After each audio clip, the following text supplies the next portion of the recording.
একদিকে বিগত সরকারগুলো দায় দেয় না, 40,000 কোটি টাকার উপরে রেখে গেছে খালি পাওয়ার সেক্টরের বিল, 40,000 কোটি টাকার উপরে বকেয়া রেখে গেছে। $3 বিলিয়ন উপরে আমরা খালি পে করেছি। এই যে জ্বালানি খাতে যে সমস্যাটা হলো মিডল ইস্টের যুদ্ধের কারণে, $4 বিলিয়নের কাছাকাছি চলে গেছে ঘাটতি। প্রত্যেকটি ক্ষেত্রে এই অবস্থার মধ্যে আমরা পার করছি। ব্যাংকিং সেক্টরে রিক্যাপিটালাইজেশন করতেছি, এতগুলো টাকা তো সরকারের নাই। তারপরে কিন্তু আমরা ব্যাংকিং সেক্টরে রিক্যাপিটালাইজেশন এই কষ্টের মধ্যেও কিন্তু টাকা ইয়ারমার্ক করেছে।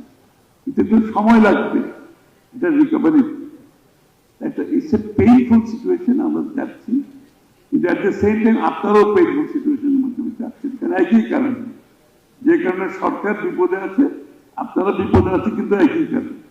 তা এগুলো আমরা সমন্বিত হবে, ঐক্যবদ্ধ হবে, দিতে হবে, সময় দিতে হবে, ধৈর্য ধরতে হবে, আমরা সবকিছু অবগত